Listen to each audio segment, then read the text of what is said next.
Topic is nodular vascular parotid swelling. Dear students, we'll go through a very interesting clinical case. Just see that in the parotid area swelling is there. See that, and here nodules are there. Nodules are uh, irregular. Surface is not smooth. That's what exactly I can tell whether it is vascular or nodules or increased vascularity. We have to always find out what exactly it is. It may be nodular swelling, it may be vascular swelling also. So, other clinical examination has to be done in this patient. You have to take the proper history, then onset, opposite side, then other difficulty in swallowing, if there is anything covering the deeper lobe or other areas, and clinical examination surface, consistency, and whether it's a warm, thrill is there, bruise is there, that means vascular swelling. If it is surface is nodular and hard, then probably it's a parotid with the lymph node in the deeper area. Maybe it is the lymph node also. So it may be vascular swelling, it may be lymph node parotid with the lymph node mass. If it is so, maybe malignant parotid with the lymph node in Mets, or it may be vascular, maybe hemangioma in the parotid, and so on. So what exactly it is, by looking at the other clinical features, palpation, thrill, bruise, warmness, and softness, then you have to think of it as a vascular swelling.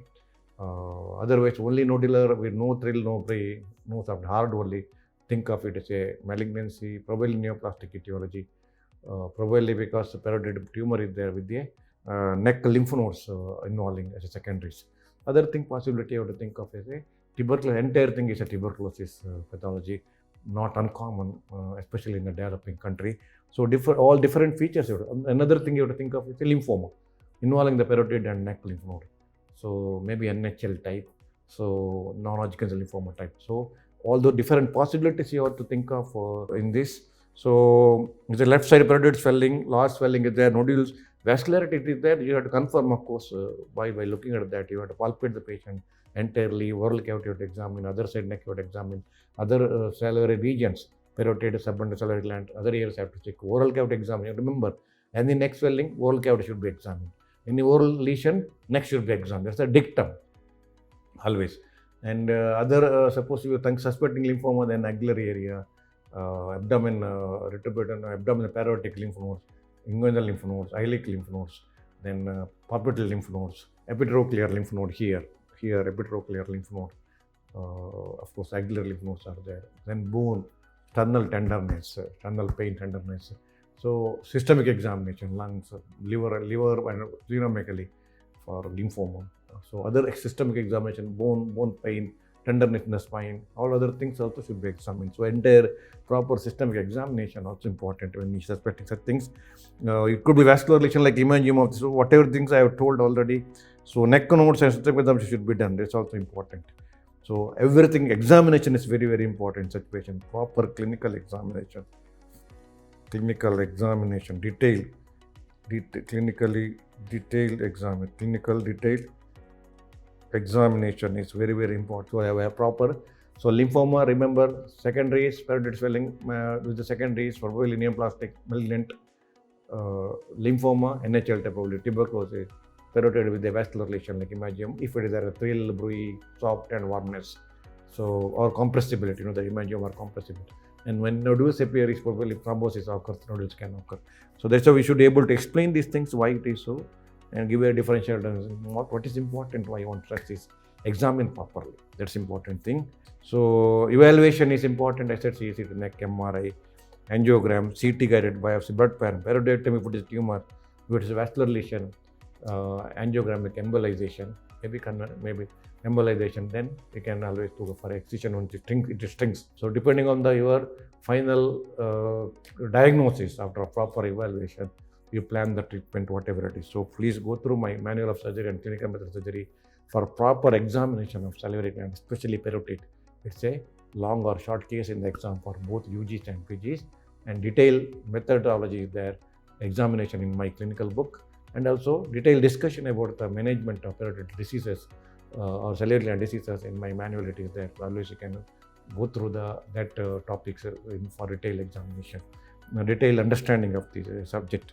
So again, request students, please subscribe my YouTube channel share with your friends, and daily brief lectures for that you upgrade your knowledge, and also live sessions once in a week or once in 2 weeks will get in my YouTube channel for 1.5 hours with the senior professors also in joining that.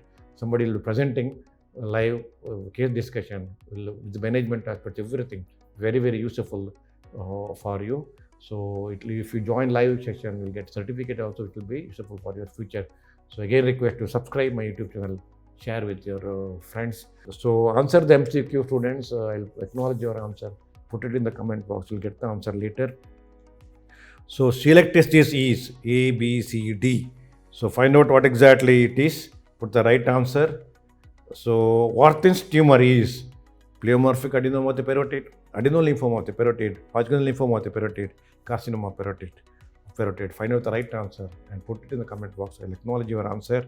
So again, request subscribe my YouTube channel, share with your friends, and daily go through the 5 to 10 lectures to upgrade your surgical knowledge with the 2 MCQs and 1 quotation.